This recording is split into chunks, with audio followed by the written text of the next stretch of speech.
picture like this, and you could clearly see the makeup streaks from me crying, but I had no tears under my eyes, and he was like, why were you crying? And oh, it's probably because I was laying down and my eyes were watering, and he was like, oh, okay. Bitch, what? The tear marks would be going this way. Not down my face.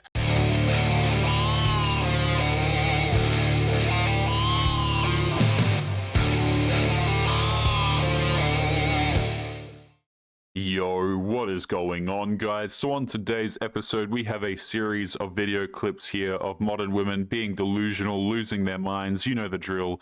Let's jump right into it. Don't forget to leave your thoughts and your comments. And if you're interested in supporting the channel, make sure that you come and join us over on Locals. The link will be in the video description. But let's get into the nonsense. I just wish boys would think. Like, just think for a second. I snapped him a picture like this, and you could clearly see the makeup streaks from me crying, but I had no tears under my eyes, and he was like, why were you crying? And I was like, when?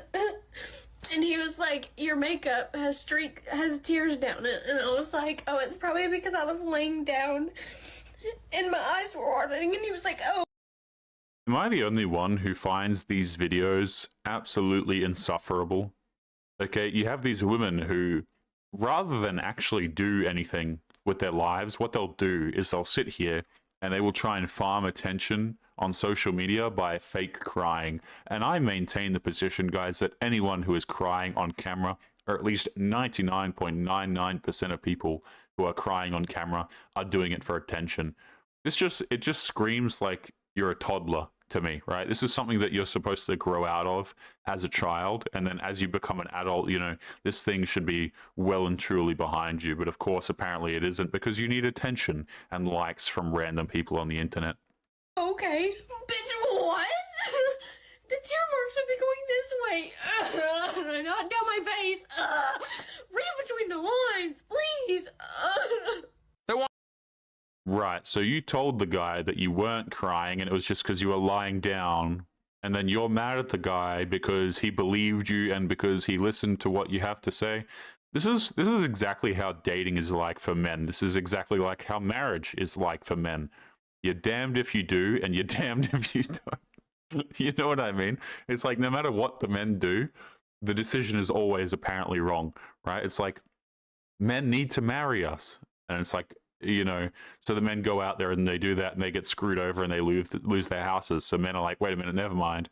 And then you hear all the women say, we don't want men. So the men are like, okay, we won't date you then. And then the men don't date the women, they don't approach the women, and then the women are like, where are all the men? It's got the same sort of thing, right? No matter what you do as a man, you just get screwed over, right? Nothing you do is correct. Like, why should a man even talk to you in the first place? Get a grip. This is why men don't pursue women anymore. Because so many men are on dating apps nowadays, it has given them this illusion of an unlimited choice in women. So when men go out to bars or restaurants, they're not pursuing women anymore. Yeah, see, this is how you know that so many of these women are delusional. A lot of men who are on dating applications don't have a lot of options. You're actually getting this confused with the women.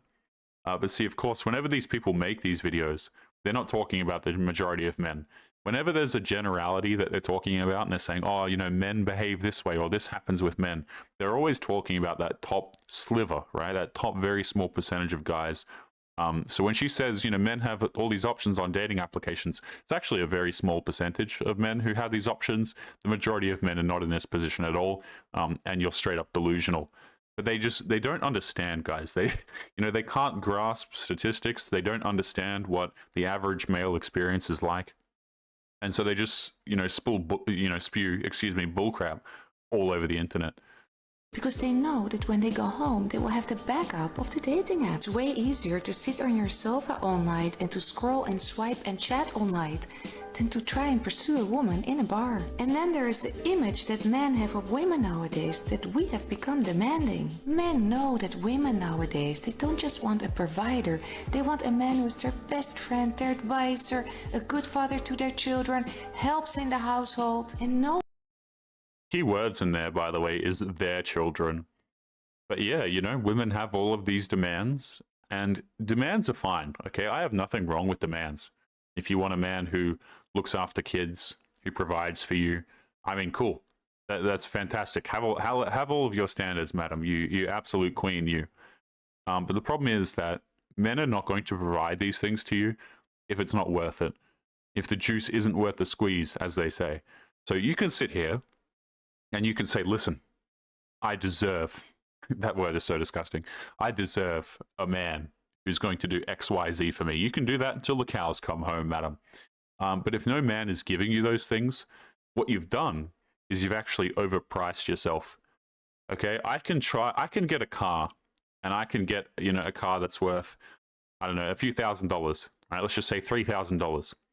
And I can go, I'm going to sell this car for $500,000. It's, you know, it's a Lamborghini in my eyes. The market is going to tell you what it's actually worth. Okay, I'm not going to be able to sell that $3,000 car for $500,000 because I'm being delusional. But of course, these women, they don't see that. Knowing that we have this whole list of expectations, men are just paralyzed. They don't even start to pursue a woman. And another reason for why men don't pursue women anymore is that through texting, men can chat with so many girls at the same time. And for a woman, texting feels like he's pursuing her.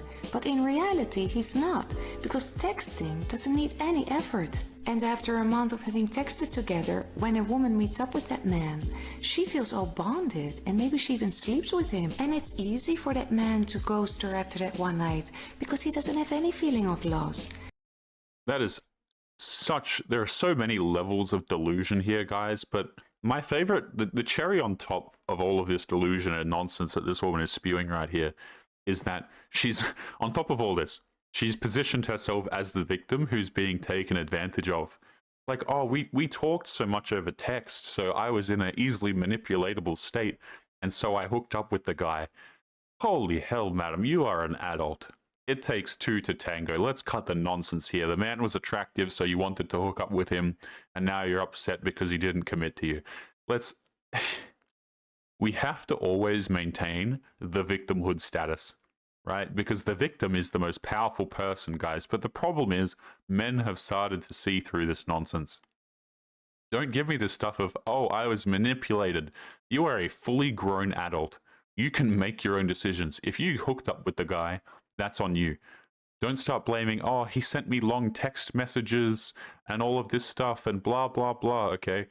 Back in the day, guys, right? It was bedroom fun before marriage. Traditional values, bedroom fun, after marriage, excuse me, it's what I meant to say there. It's bedroom fun after marriage. But you have all of these women who are trying to do it backwards and then blaming the men. Yeah, the men will sleep with you, but they're not going to commit to you. Right? You as a woman have these standards. You set these standards. If you want a guy to commit to you first, you can set that standard. But see, what's going to happen then is you're going to be setting your price accurately, and women don't want to do that because then they miss out on the bedroom fun with random strangers on Tinder. They don't want to do that. They rather live in their delusional fantasy where some dude who is way out of their league actually wants to date them. Since he didn't have to make any effort to pursue her. Women are not emotionally intelligent, and when a woman says that she wants emotional intelligence from a man, what she really means is that she wants a man to be able to change his behavior to make sure that she isn't the one being out of control with her emotions because she's not able to control them herself.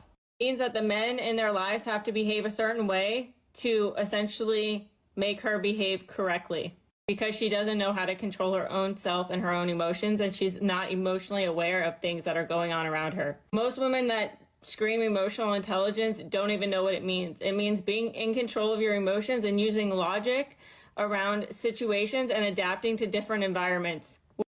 Yeah, see, anytime you have these women use the word emotional intelligence, particularly when it's directed at men, it's just shaming language. Okay, it has nothing to do. These people don't even know emotional intelligence, as far as I'm concerned, guys, is not even a thing. There's probably going to be some like dude who's studied something, he's like a psychologist in the comments, he's going to be like, Taylor, actually emotional intelligence is a thing. I don't care. To me, it's a nonsense word. It falls into the same category as doing emotional labor in a relationship. I mean, you could do all of the emotional labor in the relationship, but someone actually has to do the physical labor. So, you know what I'm saying? Women just use this word to shame men, essentially. Okay, oftentimes they don't understand what it means, or it means actually nothing, or it has no bearing on the man whatsoever. But if a man, particularly, this is the kind of word that you use when men don't commit to you, right? He's emotionally unavailable, he's emotionally unintelligent, but truthfully, all that it means is that he doesn't want to commit his emotions to you because you're an unsafe bet, right? You are not safe. You are not a good choice for this man to open up to have a relationship with. That's why men are not, emotionally vulnerable with you, is because it's a stupid decision to be emotionally vulnerable with you. Which women cannot do, myself included. When a woman says that she wants a man to be emotionally intelligent, it means that he has to just know everything that she's feeling 24/7, 7 days a week. And it gives her the ability to deflect accountability and shift blame as to why he doesn't just know. Women think that just because they're emotional, it means that they're emotionally intelligent. But the reality is that women use their emotions as an excuse for poor behavior, or they use their emotions to shift blame to the men in their lives for not being emotionally intelligent, when really men are more emotionally intelligent than women, and women don't want to accept that or believe that, so it's easier to just blame men instead. I would actually agree with pretty much everything here. But something that always concerns me about these clips, guys, is they just feel a little bit too scripted to me, right? And I understand that a lot of guys who comment on these sorts of things, make scripts and things like this, but it's just awfully suspicious to me. Now, every woman who makes these talking points, it feels like they're reading them kind of secondhand. You know what I mean? Chameleon behavior. They don't actually believe these things. This woman actually might believe these things. These might be her genuine beliefs, but oftentimes when you have these videos of women having these opinions, they're just trying to pander to like some simps on TikTok and things like this. They don't necessarily believe what they're saying. They don't actually necessarily care about men. Now, I could be totally wrong here, but on the balance of probabilities, I never trust these particular videos, especially the ones that sound very scripted. You guys can tell that a lot of my videos, there's a very small amount of videos that I have that are scripted. I just kind of say what I think over the top of the videos, especially nowadays. But these girls, whenever they make points like this, it's all just very scripted, which makes me not really believe that they believe what they're saying. But hey, I could be wrong. The wall is a phrase used by men to describe the age at which a woman is no longer attractive. Okay, so it turns out hit the wall is an actual phrase that is being used by men. That means that women are no longer attractive when they hit this wall. You can tell already that this woman is not happy about this. She is really not happy. I really implore you to go and watch the rest of that video, because she goes on to compare male and female celebrities in magazines and shows that even when they're close to the same age, a woman's photo will show no skin texture, whereas a man's photo will show his skin texture. We're seeing this everywhere, including in social media. We're using filters everywhere. And so we're at the point now where people see a woman in real life and don't understand that that's normal. Sensational. Have you guys noticed that some of my videos have gone missing over here on YouTube? That is because I am slowly moving them over to locals where I can actually host them without the risk of getting in trouble. If you are not aware, many creators are starting to move over to places like locals, Rumble, etc. because YouTube is not really a free speech platform. So if you are interested in supporting the channel and getting access to videos that are no longer available here, make sure that you come and join us over on locals. The link will be in the video description down below. Supporters get access to their own exclusive videos that are no longer available to the public. So make sure you go to the link in the description and join us over there now. But anyway, guys, back to today's episode. So there is no wall, but there is a problem. I mean, yes, there is a wall. But you're right, these filter uses are absolutely ridiculous. Guys, oftentimes when I make these videos and I pull up these clips, we actually have no idea what these women look like, because not only do they have a filter on, but they also have makeup on over the top, and then they have extensions and lip fillers and, all of the nonsense that comes along with it. Probably many more, black magic tricks that I don't understand, okay? But you know, women have all of these things to the point where you don't even know what the hell is going on anymore. Like, you don't even know what the person looks like underneath. So I agree, right, with this woman, half, in that, like, you don't even know what's realistic anymore because so many of these women are completely fake on the internet. It kind of reminds me, like, the equivalent would be dudes out here using steroids and things like this, and then claiming that they're natural, or giving men the wrong idea about you know, how their bodies should look, kind of thing, after going to the gym.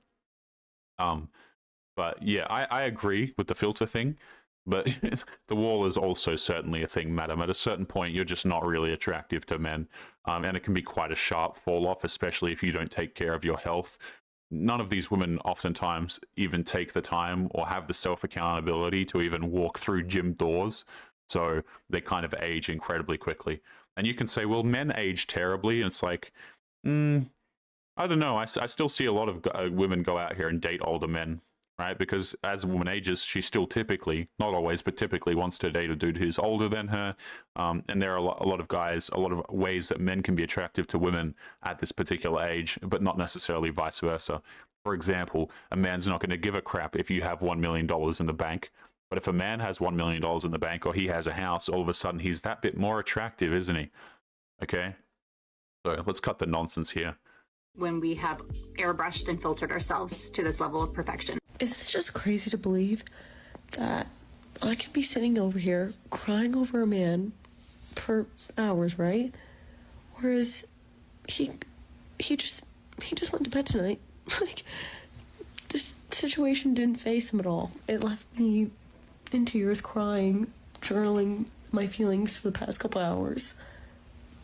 And he just, homeboy's just sleeping away. Like, nothing crossed his brain twice.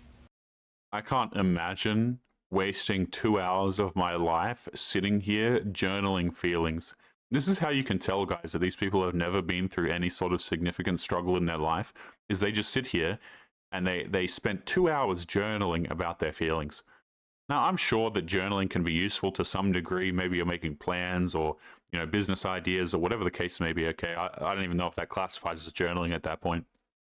But if you're telling me that you've been sitting here for 2 hours crying, journaling, that to me is very concerning. What on earth are you doing with your life? This is why these people never get anywhere, by the way. They spend their whole time, could have been in the gym, could have been working on yourself, like, actually, you know, but of course, no. We're out here journaling about our feelings for a man that doesn't even care about us. Very intelligent. Is that just wild? I personally would not advocate for employers to go looking to see how qualified the candidates are by the first thing that they're searching up after they see the name on the resume. Let's see if they have an OnlyFans It comes up pretty quickly. And it wouldn't be that as part of their history any more than I think it's relevant for an employer to be like, let's look through their Facebook, let's look through their Twitter, to specifically comb through their prospective, like, applicants' internet history. Okay, in that way. Internet history and OnlyFans are two different things. Can be part of your internet. So if I'm a CEO and I'm hiring somebody, let's say I'm hiring a salesperson to close high-ticket deals, and they're talking with important people on a daily basis, and I'm sending that salesperson to go speak with these people, and if any of those people that they speak to look up that person's name and they find of them all over the internet, obviously they're going to take me and my company far less seriously if I have somebody working like that for me. Yeah, see, this woman is just mad. She's a little bit upset here because obviously she does OF and she thinks that this is work, and she thinks that nobody should judge her for this. But newsflash, guys, it is a very judgmental worthy thing to be out here doing adult content, right? If you're somebody who wants to show pictures of yourself, all of these sorts of things all over the internet, and then you think that your employer is not going to look at this and say, well, that's incredibly stupid, I don't want to hire that person, you know, this is what's going to happen. The guy is going to look you up, or the woman, or whatever, is going to look you up and say, I'm not hiring this person because I don't want to hire someone who works in the adult industry. Okay, this is an office job, madam. Or, you know, you have to be talking with people, you have to be working. We don't want it to be known that spicy photos of you are floating around all over the internet. It makes the company look bad, it makes the person employing you look bad, and it's a complete and utter waste of their time. But guys, we are going to be leaving today's episode there. As always, remember to leave your thoughts and your comments. Make sure you take care of yourselves, and I'll be seeing you all in the next one. Peace.